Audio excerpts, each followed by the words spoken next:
not just the answers, not just the quotes.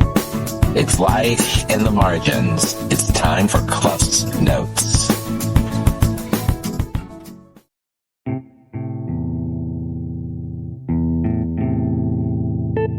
All right, welcome to week 8. I'm calling this episode 4, but it was not a ride. This was what I reflected on when I was in the parking lot on Thursday and Tammy was in her class. It hit me that this week actually was building up to some connections that I hadn't quite made. And so later when she went into her class, it hit me when I was sitting there, like that idea of sanctuary. I've heard that used like to mean the auditorium of a church. But what I keep thinking about what it really means, it's a space where we find safety. We feel seen, safe, supported. We can grow.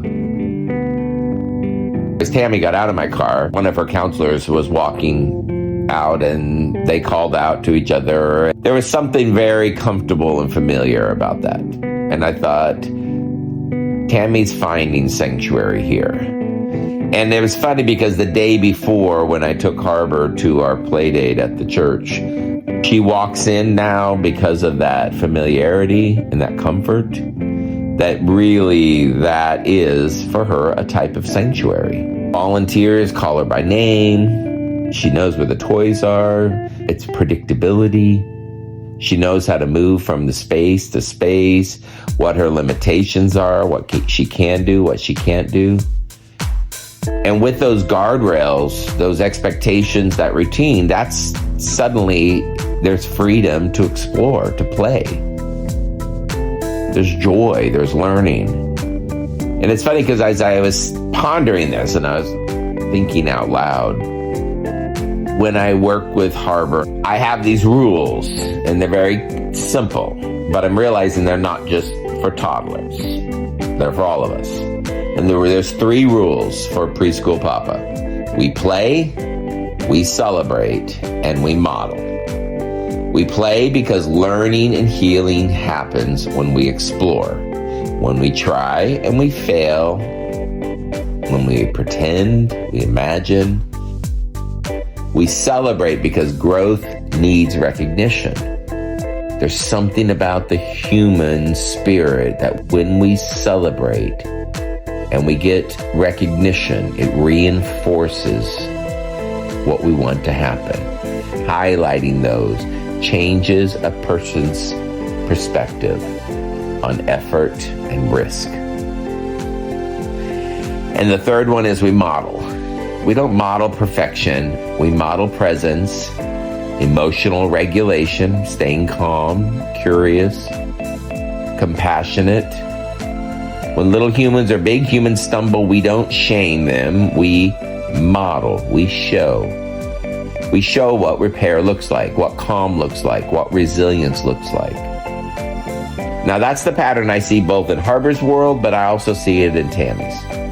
In Harbor's case, it's structured play with just gentle guides, those volunteers that reset the toys and let the learning continue.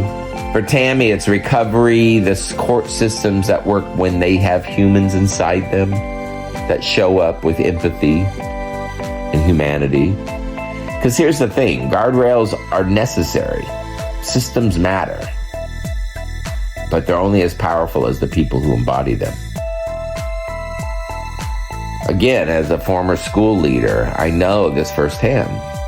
The same preschool classroom that can feel like a playground of possibilities, but can also feel like a minefield, depending on the adult in the room. And I can't help but think that if we approach adult recovery with that same kind of tenderness, patience, expectations for growth that we do with the kids, I don't know, what might change? What if we said to adults in recovery, you're safe, try again, we'll figure this out together. That's sanctuary. That's modeling. That's what I'm learning from both ends of this journey. My granddaughter's discovery of our world and my new friend's discovery of herself. So maybe, just maybe, that's what it means to be human in this age of recovery, relationships, and AI. Is to see each other, to build systems with soul, to keep playing, celebrating and modeling our way through it. And to remember that we really are not much different than the little humans that we have to make sure are protected.